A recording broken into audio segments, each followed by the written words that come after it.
Welcome to the Bulwark Podcast. I'm Charlie Sykes. Hey, quick programming note. If you have not yet signed up for Bulwark Plus, we would certainly encourage you to do that. Gives you access to our morning newsletter, my Morning Shots newsletter, which, by the way, is filled with irrational exuberance this morning.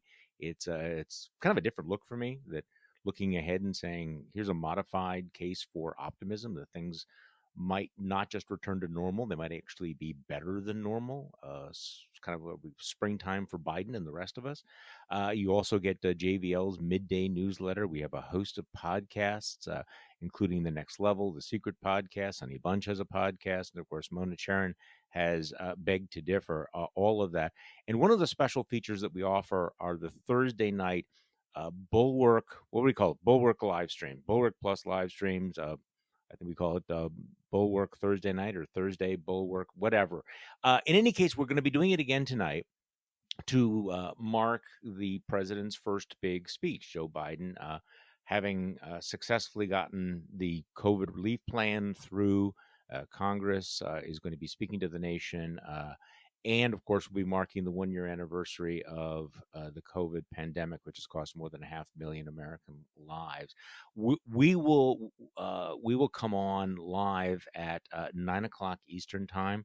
If you can join us live, that would be great. We post it the next day. There are other ways of watching it, but this is something that is reserved for Bulwark Plus members. And so if you do sign up, you can get it. But in any case, today does mark this interesting anniversary. It is 1 year. We can look back on the way the world has changed in the last year. We can look back on the comments by the former president, the former guy who said it would just magically disappear. As it turned out, he was the one who magically disappeared. And of course, looking ahead to the politics of this massive money cannon that is about to be fired across the country. And so joining us once again on the podcast, Shirish Dáte from the Huffington Post. Welcome back on the podcast, Shirish. It's great to be here. Thanks for having me. Well, you have a new book out. Well, you have an old book that's new. That's for Right. authors that actually means something. Your book, Useful Idiots, came out last year. Is that right? That's right. Last September, and there's a new chapter now, and updated the whole thing. But in particular, we talk about the what happened on January 6th and what led to that, and what that means for the Republican Party going forward. Because that was something. It really was, and we've almost, as a country, forgotten about it already, and that's kind of alarming. Okay, I am obsessed about this because it has not been that long. It has been a little more than 2 months. It was one of the most extraordinary moments in American history. And not only have we forgotten about it, but the Republican Party seems utterly unshamed by it. They're already complaining about the levels of security in Washington. There's no sense that they need to clean house. They continue to empower Marjorie Taylor Greene. It really is remarkable. And you would have thought, and again, this is already old. After 2 months, you would have thought that would have been a shocking moment that would have inspired deep introspection on the part of the Republican Party, and it lasted about 5 minutes, didn't it? It did, and to me, this is yet another example. And now we've gotten to an extreme point here about putting the frog in the water and turning the heat up slowly. Right? I mean, we had it in 2019. We had the president of the United States extorting a foreign power to try to win re-election, and the Republican Party said, that's cool, not a big deal. So he did something wrong. So what? He doesn't deserve impeachment. So that became the new normal. It's okay to tell another country, you need to help me win re-election, or you're not going to get military aid. You're not going to get this or that. And then this time around, we actually had an attempted coup. Let's call it what it is, right? He used the threat of violence to try to remain in power despite an election he had lost. Fiona Hill had a great piece in Politico not long afterward saying, I've seen coups. This was a coup. This was a coup attempt. And yet now this is part of what's normal? I mean, come on. This ought to be a fundamental part of democracy, is when you lose, you lose. You leave and you hand over power with dignity, and that's that. And I don't know what to say about this. Well, look, you mentioned the boiling frog, which is relevant here because I think that what a lot of Republicans would like to do is just simply say, "Well, that's the past. We're just moving on. It's in the rearview mirror, and okay, we're not going to vote to convict him. We will condemn him, but even the condemnation seems to have an expiration date on all of this. So it's like, okay, so that happened. It's bad. Let's move on." But the problem is that I just have this sense that what happened on January 6th is not a one-time event. That is this rolling new normal. That it was based on the big lie, and of course, I want to talk to you about this a little bit later. A lot of what's happening right now with American voting rights is also a continuation of that big lie, but also the empowerment of these groups, which have not gone away. I mean, it is not as if the Proud Boys has been shattered, or the Three Percenters, or any of those other groups that are out there.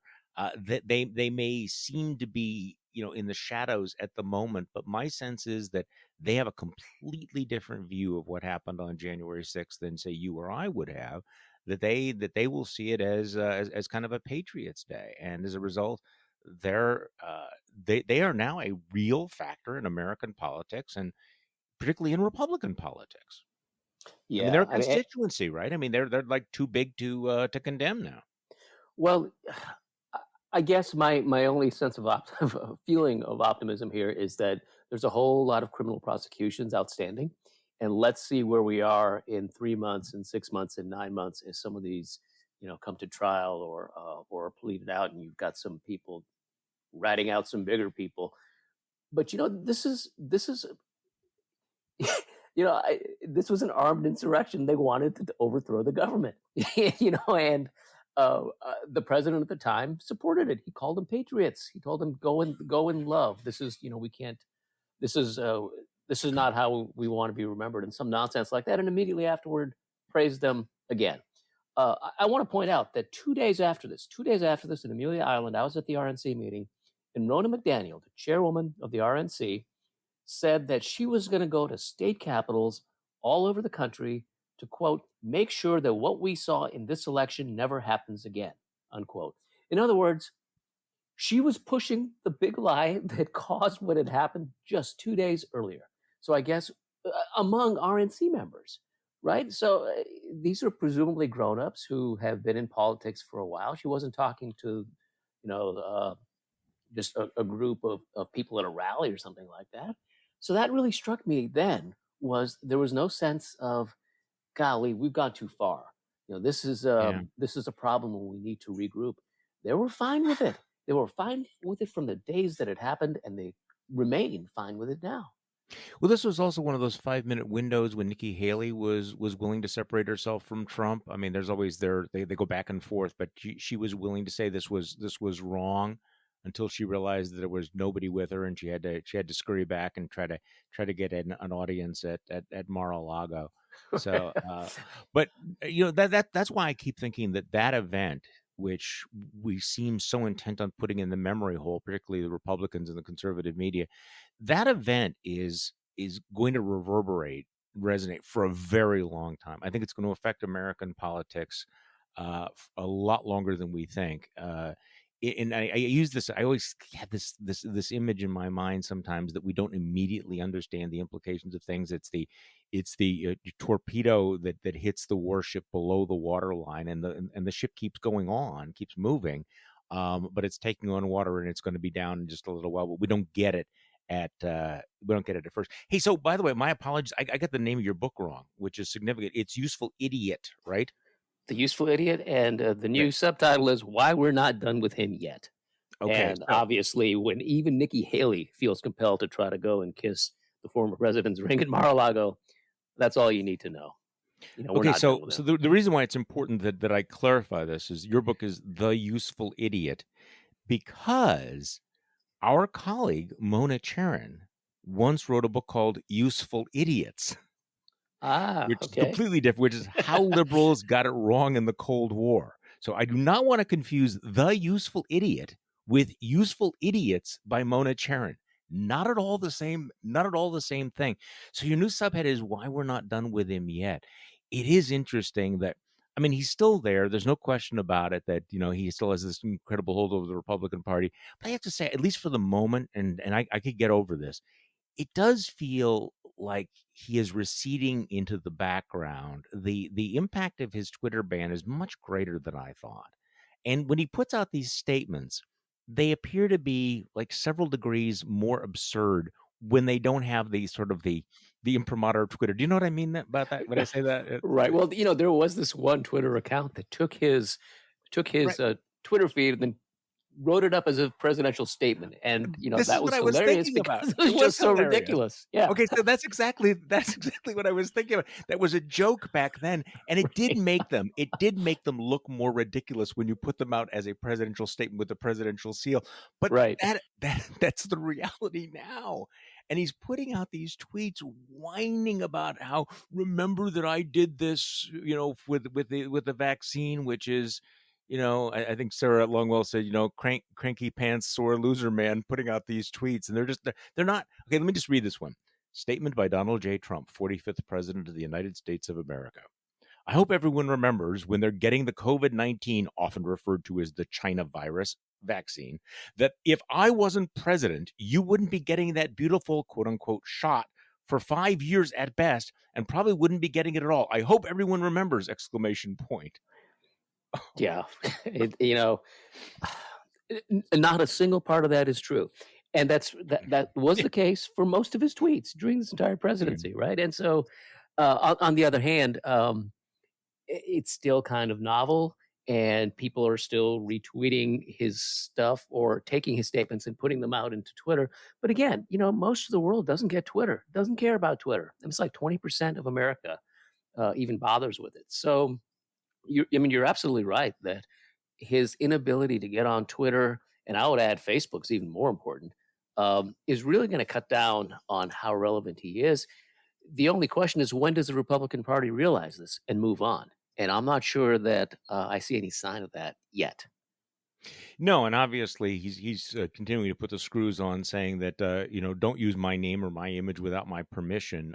The threat real. I don't know how real it is, but that he's going to somehow cut off the RNC, the Republican Senate Committee, the Republican Congressional Committee.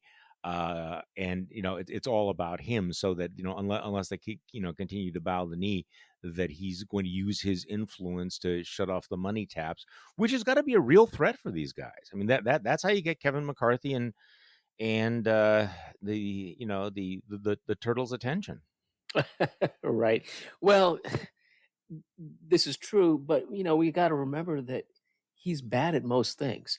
And the reason that he was able to raise so many small dollar donations when he was president was they had the RNC machinery behind him, right? So right now they're trying to use his name and then also use their own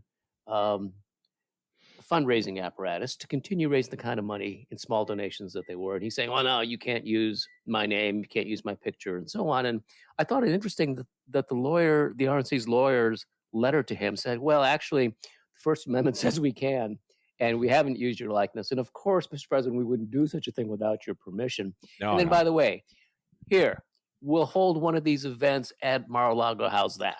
Right. And so they're basically buying him off with this. They're Yeah. going to throw another few $100,000 directly into his pocket in order to hold one of their events at his place, just like he'd been making them do for 4 years.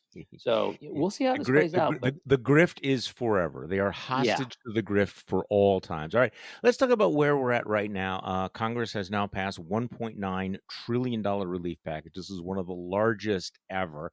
It is so big that the the price tag of this bill is larger than the gross domestic products of whole countries. I mean, it is that big. The president's going to give a speech. It is a massive money cannon. Not a single Republican voted for it, which is really, in a lot of ways, not that surprising considering how much spending there is in all of that. So, give me your take on how this plays out, and whether or not Joe Biden and the Democrats are going to be more successful at selling this than Barack Obama was back in 2009 selling his stimulus package. right. Well, I think in 2009, most economists will say that the reason the stimulus didn't work, it wasn't big enough. And had it been larger, had it been like $1.5 trillion, 2 trillion, it might have actually started moving the needle in time for the midterm elections, which is, of course, what really hurt Obama going into the second half of his first term, losing all those House seats. Um, I think that the idea of whether Republicans voted for it, didn't vote for it, et cetera, you know, I'm not sure how important that is. In the end, is the economy good? Joe Biden will get credit for it. If the economy isn't good, Joe Biden will be blamed for it not being good. And I think that was the case in 1994. And then in 1996, Clinton won because things really picked up. Just about every election we can attribute to the state of people's own personal pocketbooks and how they felt about things. So I don't read a whole lot into where Republicans are now. It's interesting. Again, they are concerned about the debt, so that's good because for 4 years that ought not to be an issue anymore. But and again, this is a big wad of money, but it's one-time money. This is not like a recurring thing that next year it'll be another $1.5 trillion.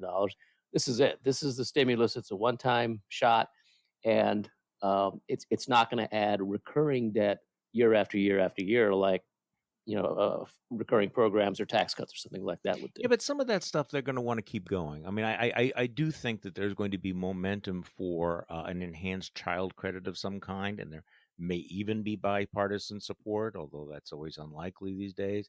There's going to be a tremendous amount of pressure and temptation to continue many of those things because people are going to like it. I mean, this is a real shift in public policy in a lot of ways, to shift public resources into supporting families, and whether it's childcare or this sort of thing or infrastructure. This does seem like a permanent ratcheting up and a different approach to spending than we've seen even from Democrats in the past. Right, that's true. Well, I have to get myself smarter on modern monetary theory because I think that's where we're headed, regardless of who's running Washington. Which is the deficits don't matter.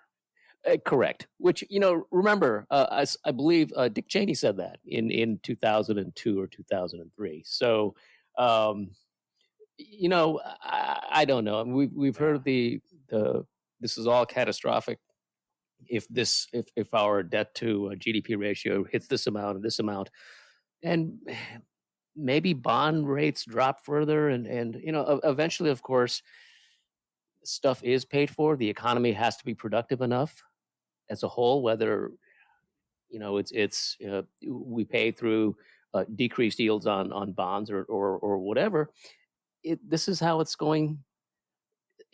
Nothing is ever free. It's like thermodynamics, right? It is not free. And I got to say that I do think that I'm still skeptical of the whole free money, we never have to pay it back type thing philosophy. I mean, there is always some sort of a consequence. But this again, I keep going back to Republicans who are willing to blow up the deficit for the tax cuts. Now, I've been long in favor of tax cuts. I don't think it was ever a tax cut that I didn't favor. But when you look back at the 2017 tax cut, I keep asking, what problem was it designed? What crisis was it designed to deal with? I mean, it was the economy was going well. We had peace and prosperity, and they blew open the deficit for no particular reason other than ideological. This was what Republicans did. And as a result, now they have very little credibility when it comes to the issue of the deficit. But I am fascinated by watching the Republicans right now, how they kind of twisted around this axle of being quote unquote conservative while also being populist. Because you can certainly imagine an Earth 3.0 where not only did they endorse sending out free money in the form of checks, which Trump wanted to do and liked doing. I could certainly imagine them pushing out child benefits, pushing out things like family leave and stuff as a populist working class kind of thing. But when the Democrats do it, they have a hard time now. I think this is one of the reasons why they have a hard time getting their teeth into this particular piece of legislation, because frankly, the populist New Republican Party likes giving out money, right? Likes, in fact, this sort of thing, which also means that they feel much more, so they feel much more comfortable talking about the culture war stuff. It's almost like that's their muscle memory, right? They're kind of lazy about all of that. It's like, okay, we could argue about this public policy or that public policy, or we would structure this differently than that, or how about having the earned income tax credit be blah, blah, blah. No, they'd much rather talk about Mr. Potato Head of those things, because frankly, they know that that's what the Republican Party is about these days. Yeah, it really is amazing that I was going through and looking at, well, what do they actually believe in terms of policy? What is their agenda? And I could find nothing. I'm really hot. They talk about cancel. I went to CPAC, right? I made the Right, mistake of cancel doing that. culture. And talk about cancel culture. We're being censored, and big tech, and trans rights, and so et cetera, et cetera, et cetera. And I could not find a single thing except for one, which was the rolling back of voting rights. And that seemed to be like the actual agenda here, was to change the rules of who can vote and how Okay, readily they can do so. let's talk about this, because I know you have a piece coming out about all this. I do find that this to be remarkable, and I agree with you. On my newsletter yesterday, I talked about a fundraising letter I got from Ron Johnson, which is railing against the cancel culture and the attacks on free speech, and the alliance between the Biden, Pelosi, Schumer liberals and their friends at Facebook, Twitter, and YouTube, and railing about Facebook, Twitter, and YouTube and what they're going to do. The one thing that was absent, of course, was what he would actually do about it. I mean, demanded we need to act. Well, what? What are you proposing?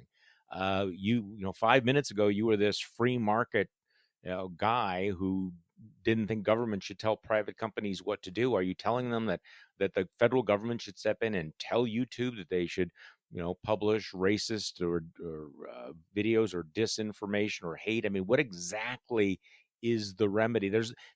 It's more posture than policy. There's no there, except you rail against the cancel culture. So, Senator, what exactly are you going to do about that? I mean, I never hear the answer to that. Right. Well, the one piece that I hear is, well, we'll get rid of their protections under the How does internet how does law. that work? Well, okay. I don't think they fully realize this, but No. it would basically destroy these platforms, right? Yeah. I mean, if any yuts can get on there, is not allowed to get on there and say crazy conspiracy stuff without the threat of Facebook getting sued. Facebook's not going to allow them to do that.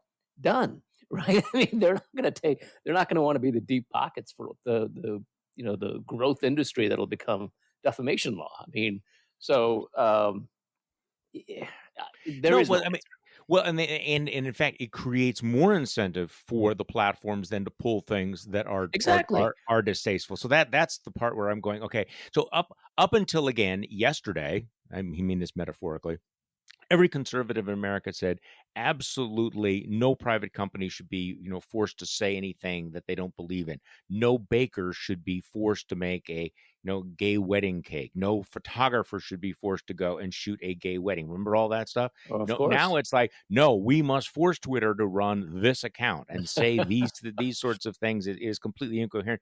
But you are right. As far as I can see right now, the real id of the Republican Party, the one thing that really seems to motivate them, in both a culture war, visceral, emotional level, as well as a policy level, is rolling back voting rights. And it does feel like we're kind of in a second reconstruction. Is that your line? That we're going through this again now? Right. I wish I could take credit for it, but no, it's been out there a little while. Just as the end of Reconstruction meant the rolling back of the rights, particularly voting rights for Black Americans who had just been freed, we're seeing kind of the same thing again. This is like an overarching, coordinated. This is happening in 43 states, right? We're getting these laws pushed by almost all of them by Republicans to make it harder to vote and to undo the changes that have happened over the last 10, 15 years, and particularly in the last year, which saw a lot of rules and laws designed to let people vote from home, using mail ballots because of the pandemic. So this is it. This is their reason for being right now is to, what's really struck me was I remember after the party lost in 2012. Right. Remember Mitt Romney in an election they thought they were going to win, ended up losing by 4 points. And they had this autopsy afterward, the Growth and Opportunity Project, and they studied what happened, what went wrong, what they needed to change. And they really put some work into figuring out how they can move forward. This time we see none of that. No, Right? We see nothing none of that. whatsoever. And instead, the answer is, all right, well, the only commission they've put together after the RNC has after this election is election integrity, right? And the people on it are the same folks who were pushing the crazy conspiracy theories about Dominion voting and systems changing ballots and the millions of illegal ballots, all that crazy stuff. That's where they are. That's their the meat on the bones is basically an opposition to voting rights. Well, and I think it's in part because they've internalized the idea that the more people that vote, the easier it is to vote, the less likely it is that Republicans will win elections. They've internalized this, which is sort of fundamentally anti-democratic. Now, they don't want to say that, but that's Right, the way they act. right. That And I if don't in think it's fact necessarily true, no. but nonetheless, but that is what you're absolutely right. That is what they believe, and that's what they're acting out. Well, and also I think that they are starting to figure out at some level that they can continue to hold power with a minority of the vote. They don't need to win most Americans' votes for the presidential election. The only time they've done it is 2004. They don't need to win a majority of Americans to control the Senate with a gerrymandered House. They don't need a majority. But this also there's kind of a cancer to this, which is that also means that rather than focusing on persuading voters, believing that they have better ideas, they have become more and more insular. It's all become about the base and about restricting the franchise. And I don't know where this is going to go. It could be successful in the short run. I mean, a lot of people who believe that they could use that gerrymandering, they could use the voter suppression, continue to ride the electoral college. And no, I mean, Donald Trump could have lost this election by 7 million votes and still won the presidency. I mean, That's people need to exactly right. realize that. Yeah. So, No, I did the math. It's like 44 or 42,300 votes, and you flip Georgia, Arizona, and Wisconsin, yeah. right? And that puts it into the House of Representatives with a tie, 269 tie. And if he'd gotten another 20,000 votes in Nebraska too, I believe, Yeah. that would have flipped that, and that's it. 60,000 votes, and you lose by 7 million and still win the presidency. There's something wrong there. I mean, that's not a recipe for success for a democratic country. And I don't think the founders ever anticipated that such a possibility would exist. I mean, remember in the old days, the electoral college would vastly amplify the margin of victory than in what you had in the popular vote, and that's gone now. I mean, in fact, it's in 3 out of the last 8 elections, it's actually reversed it. So I don't know what the answer is, but if the Republican Party is not looking at ways to make a legitimate claim to majority support, I don't think that ends well. No, I don't. And look, I have somewhat contrarian ideas about HR one. I think there's a lot of important things to it. And again, my point is, look, there's a real threat to voting rights. There's a real threat to democratic norms, and I do think that Congress needs to do something. So if they put a bill up that is dead on arrival, that's a bad thing. And I think that, again, I am not saying that they should not try to get some voting reform to have a Voting Rights Act. I think they ought to put all of their chips behind the John Lewis Voting Rights Act. I think that if they had a slimmed down HR one that dealt with some of this voter suppression, that they could get this through. And it might even be worth abolishing the filibuster for. But that as written, the thing is just overstuffed. And I again, it's back of it's part of my opposition to HR one as written is because I think it's so urgent that something actually get passed. And Right. so that's where I come down on this. But I agree with you. I mean, I think this story of the voter suppression is really extraordinary. And again, I know we're repeating ourselves here, but the fact that it is based on the big lie of the president. By the way, speaking of the big lie, Lordy, there are tapes. Oh Um, my. Yeah. oh my! This is something extraordinary. The Wall Street Journal got its hands on the audio tape of President Trump's call to the top investigator. I mean, he went down. He's not talking about elected officials or Right. so he's talking about an investigator. This woman whose job it was to, look, see if anything was wrong. The president of the United States calls her directly, and the Wall Street Journal has the audio tape. Now, the Washington Post had reported on this call before, but now we actually listen. You want to listen to like a minute of it because it's a couple of Sure. cuts. So, okay, this is the president of the United States trying to cajole slash bully this official to flip the state of Georgia. Here it is. Something happened there. I mean, something bad happened, and I hope you join that stop, because if you, I hope you're going back 2 years as opposed to just checking, one against the other, because that would just be sort of a signature check that didn't mean anything. But if you go back 2 years, and if you can get to Fulton, you're going to find things that are going to be unbelievable. The dishonesty that we've heard from them. Right. Just good sources, really right. Good sources. But Fulton is the mother lode, as the expression goes, Fulton County. Right. And, well, Mr. President, I don't want to say, Right. I appreciate your comments, and I can assure you that our team and the GBI, that we're only interested right. in the truth and finding finding the information that's based on the facts. Do you think they'll be working after Christmas and keep it going fast?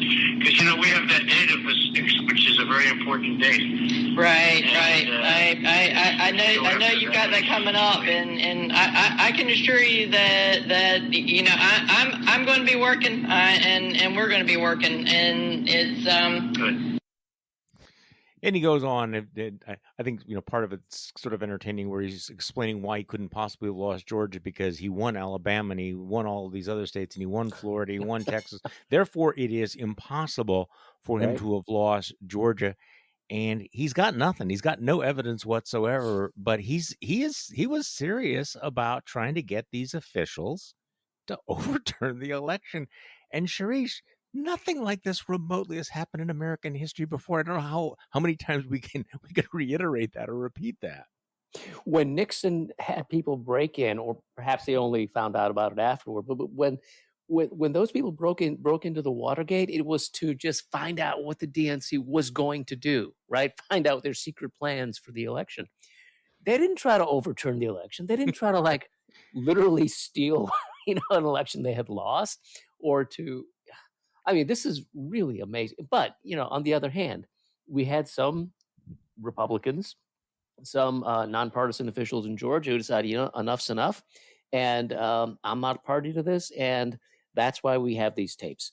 And this may end up being the clearest, easiest criminal case against the president, against the former president. It is going to be, it is going to be interesting. So one other thing I wanted just to bounce off you, I think there was a lot of speculation about what would happen with conservative media after the election. Would Fox News move back towards the center? Would it become more post-Trump? I think it's very clear now what's happening is that Fox News is becoming worse. That Tucker Carlson is moving much more aggressively into the culture war, into the unsubtle culture war. And part of this is just, I'll be cynical about it. It's the competitive environment where you have, you have Newsmax, you have One America News Network now, whatever, going, further crazy. Therefore, Fox doesn't want to be outflying. But I will say that just in the last few days, some of the stuff on Fox News, it is kind of breathtaking. Number one, Tucker Carlson and others giving platforms to Alex Berenson, the COVID denier, anti-vax, I would say, a conspiracy theory nut job. Guy has been discredited over and over and over again. They give him a platform. And then now Tucker's clearly teeing up the George Floyd case. Of course, Derek Chauvin, the cop who knelt on his neck for 9 minutes, is going on trial. And Tucker Carlson is wrapping this in this whole attempt by the left to have open racism against white people. Let's just play Tucker Carlson, and because this is going to be a major theme that not only is was George Floyd's murder somehow justifiable, they're going to be all in on that, but that that the campaign is essentially racist against white people. This is Tucker Carlson.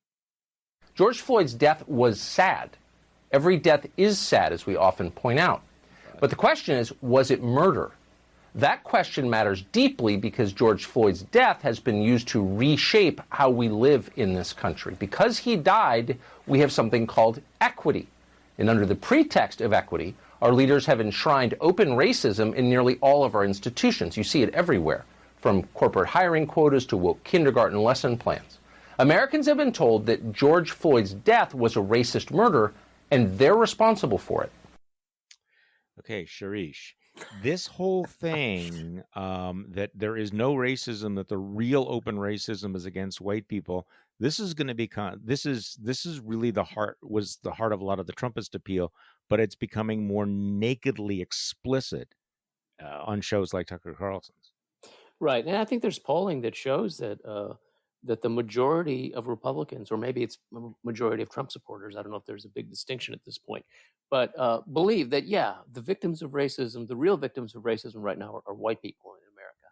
And yeah, again, I don't even know where to begin with that one. I don't. Well, I mean, it's how invested they are in racial division. Right, but I was about to think that when the voting system company owns OAN and Newsmax, we'll see what kind of programming they have. But yeah, no, but it is interesting, and I am watching all of this, and I'm one of those that believe that the woke world can be quite extreme and undermine its own case rather dramatically, and is very illiberal. On the other hand, this whole idea of white genocide and replacement theory is taking the country into a very scary area. But you can see that having given up the issue of fiscal responsibility and actual policy and legislation, this is an aspect of the culture war that I think is going to become more and more prominent in the Republican Party. So playing that race card, I think, is going to become more significant for the right than it has been in the past. I know that Republicans have been accused of playing that card and of having racial dog whistles for a very long time. Well, it's not a dog whistle anymore. Okay, did you hear Tucker Carlson's also opening up another front, not just about racism, but also about women in the military. Oh, right. Yeah. It's like 1995 called and wants its issue back. 1950s called. Okay, so right. let's play Tucker Carlson talking about women in the military. So we've got new hairstyles and maternity flight suits. Pregnant women are going to fight our wars. It's a mockery of the U.S. military. While China's military becomes more masculine as it's assembled the world's largest navy, our military needs to become, as Joe Biden says, more feminine, whatever feminine means anymore, since men and women no longer exist. The bottom line is it's out of control, and the Pentagon's going along with this. Again, this is a mockery of the U.S. military and its core mission, which is winning wars. One of the few people who's been paying attention to this is someone who served in the U.S. military, Indiana Congressman Jim Banks. Whatever. Yeah. So we're going to have a maternity flight suit gap. This is like the guy from Strangelove, right? And this is why the Chinese are going to kick our ass, because we have pregnant women fighting our war, which is a mockery, which is all part of the abolition of gender. So I mean, you can just see all these memes sort of being shoved together. They're coming for you, white men who want to fly jets. I get. This is our society is the real American is a guy that wants to fly the jet, in the flight suit while reading Dr. Seuss and playing with Mr. Potato Head. I guess that's it. Okay, so I had a weird moment today, and you can talk me down from all of this. All right, I'll give it a shot. I'll give it a shot if I feel I need to. Maybe I won't. Okay, so Biden is going to give the speech tonight. President Biden is going to give us a speech. He's going to talk about a return to normalcy, and Lord knows we are desperate for normalcy. I would. I've been fighting for normalcy for a long time, but I think that what's about to happen is going to be better than normal. I just sense this sense of optimism right now that is, has something to do with what's happening in politics, but it's not specifically. And I'm basing this on the fact that it's springtime. People are getting vaccinated. You get a sense that we may be coming to the end of this dark tunnel. The economy is coming back. And so you have all of these things happening at once. People are making I think it was is it Morgan Stanley projecting that the economy is going to grow at the rate of what 8%? What is it? eight I point thought one they said percent. close to 6 or something like Well, that. no, but Morgan's, Yeah, yeah, no, so others have said 6. yeah. Others have Wells Fargo raised the full year GDP growth to 6.4%. Morgan Stanley says 8.1%. People are getting vaccinated, and the prospect of just going out into the world. I mean, you think about it, the dinners, the baseball games, the picnics, the baseball games, hugs, trips to Target, gonna get to go to weddings and graduations, see friends, maybe go to movies, concert, all of this stuff. I just sense every time I hear somebody getting the vaccine, there's a kind of a euphoria, an optimism that I'm trying to remember what else inspired that. And so, Biden is lucky, but he's also, I think, done a lot of good things. But I think he's about to have a moment. I just think you can have an America is back, we're back to our lives moment sometime late spring, early summer. And I'm not sure that most of the political pundits have really sort of captured that mood. What do you think? No, I think you're absolutely right. I think that just as after you've had a bad cold, you realize you take it for granted after it's gone that how wonderful it is to breathe again and how painful it was during that time. I think this country and the world, frankly, is ready for that, and people are going to enjoy doing those things that you describe all the more because they can, because it's been such a long time since they were able to. And yeah, you're right. The person in the White House gets the credit, whether he necessarily deserves it or not. And in fairness to Joe Biden, I think his entire campaign was, man, I don't want to fight.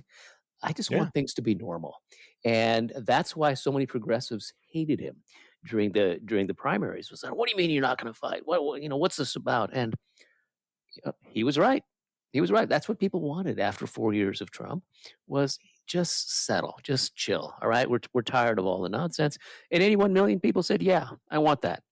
Well, So also a president who would be a president. I mean, it still is kind of disconcerting that you have all of these distractions going on, and Joe Biden is not tweeting about it. He's not commenting on it. He's not getting drawn into it. The only distraction we've had has been the story about his dog biting somebody. I mean, that's about it. And he's been focused on doing the job and getting things done, getting legislation passed, getting money into people's pockets. Now, I have qualms about all of that, but he successfully has done this under extremely difficult. I mean, his legislative victory this week is more impressive than Barack Obama's legislative victory because he had no margin for error. So that's like a wow moment. And what's going on with the vaccinations again is you now have a plan, you have things that are happening. And so yes, he's been focusing on actually doing the job in contrast to Trump. But I also think that there is I don't know, do you know people who've been vaccinated? yes, Yeah. yeah, my parents, for example, Okay. yeah. I mean, were they pretty jazzed about that? Oh, absolutely, right. I mean, they're I mean, you were jazzed about it. oh, I've been not being able to see them now for over a year, and so this is a good thing. This is the way the world ought to be, Yeah, but and you getting remember back to that is nice. yeah, it's more than nice, Sharish. I mean, it's going to be amazing. It really is, because you're not going to take it for granted anymore. Well, I And hope not. I'm trying to think of the last time there was anything like this. I mean, I've never been excited about getting a shot before. I've never, there's never been anything involving the medical world at all where I'm really excited now. I'm really happy about it. But people are. And I just kind of get that sense of that, that pent up explosion that's about to hit in this country. And of course, I read all the political stuff where they talk about, well, now it gets tough for Biden. I get that it's going to be hard getting other things through, but this is a very unusual experience. Your analogy of having a cold and suddenly being able to go out into the world, I almost feel like it's like we've been living in this cave and we're coming out of this cave and we're all kind of bleary eyed and it's a spring morning. You go, oh shit, the world is still out here and it's wonderful. Yeah, So that's my irrational exuberance of the morning, which will pass. yeah. Well, I'm not sure that you're wrong. So I think that we are in pretty good shape, and we had, even in the last administration, most of the people in the federal government were career employees who put their heads down and did their jobs. And that was true at the CDCs, that was true at the NIH, et cetera. So, all of this credit doesn't go to Joe Biden, but he does get the credit for showing the leadership and saying to the country that, yeah, this is important. And here's what we need to do. If we do X, Y, and Z, we can be in a good place by summer and early fall. And he's done that.